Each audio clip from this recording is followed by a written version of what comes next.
Parle de la presse internationale avec vous, Hélène Frade. Bonjour, rebonjour Hélène. Natacha. Et on va commencer cette revue de presse internationale en Syrie qui commémore aujourd'hui un triste anniversaire, le 6e anniversaire du début du soulèvement contre le régime. 6 ans après, que reste-t-il du printemps syrien? Une image symbolise sans doute ce qu'il en est advenu, une photo qui a été prise à Alep et qui fait la une d'Al Arabi Al Jadid. Un homme se tient debout au milieu des ruines. L'année 2016, rappelle le quotidien panarabe de Londres, a été une année noire pour ce pays et cette ville martyrisée. Alep reprise en décembre dernier par le régime, où Mohamed Moyedine Adnis, 70 ans, a choisi de revenir dans son appartement ravagé des quartiers d'Al-Shahar, qui a longtemps été tenu par les rebelles. Seule la musique, dit-il dans le journal britannique The Eye, lui offre à présent un peu de réconfort. Avec la guerre, Mohamed dit avoir presque tout perdu, dont une bonne partie de sa collection de voitures anciennes, comme cette vieille Hudson Commodore rouge de 1949, elle aussi blessée, dit le vieil homme, par les affrontements entre le régime et les rebelles.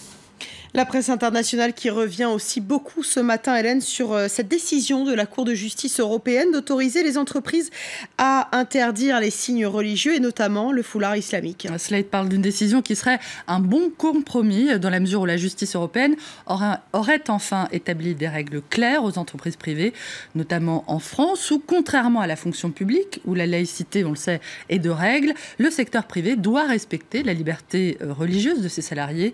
Une exigence de plus en plus complexe face à la montée des revendications pour des responsables peu rompus à ces questions, souvent abandonnés à leur subjectivité et au flou juridique, selon le site, qui explique qu'une entreprise privée pourra désormais interdire les signes religieux si elle inscrit dans son règlement une clause interdisant, dans le cas de contact avec la clientèle, le port de signes visibles, à condition qu'ils ne soient pas que religieux, mais aussi philosophiques et politiques.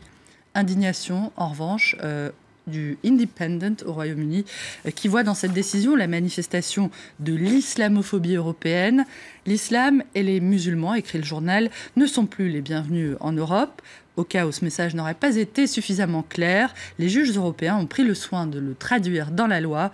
La décision de la Cour de justice européenne n'aura pas d'autre effet que de marginaliser et d'exclure les femmes musulmanes de la vie publique, prévient le journal, qui estime que l'interdiction du voile intégral en France en 2010 et la volonté d'autres pays européens, dont l'Allemagne, de suivre cet exemple, était déjà annonciateur de la tendance actuelle à intégrer l'islamophobie dans la loi, je cite. Vous avez lu, Hélène, également la presse américaine et il est beaucoup question aux États-Unis de la diffusion hier par la chaîne de télévision MSNBC de la feuille d'imposition de Donald Trump pour l'année 2005. Vous l'avez dit, selon la chaîne américaine, le milliardaire qui refuse toujours de rendre publiques ses feuilles d'impôt aurait payé 36,5 millions de dollars d'impôts sur plus de 152 millions de dollars de revenus.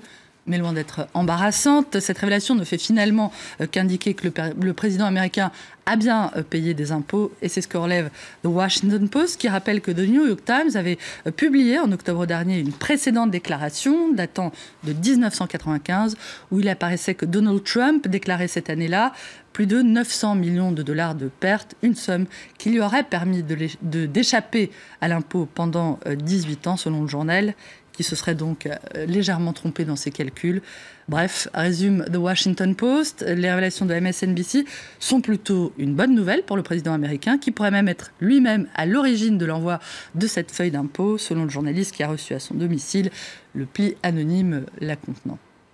Allez, toute autre chose pour terminer cette revue de presse internationale, Hélène. On reparle rhinocéros avec cette décision d'un zoo tchèque de scier les cornes de ces rhinocéros. Donc. Cette décision radicale intervient après qu'un rhinocéros du zoo de Thoiry, on s'en souvient, a été abattu en France il y a quelques jours par des braconniers qui cherchaient à récupérer sa corne. The Guardian rappelle que les cornes de rhinocéros se vendent plus cher que la cocaïne ou que l'or sur le marché noir, où leur prix peut varier entre 25 000 et 200 000 euros.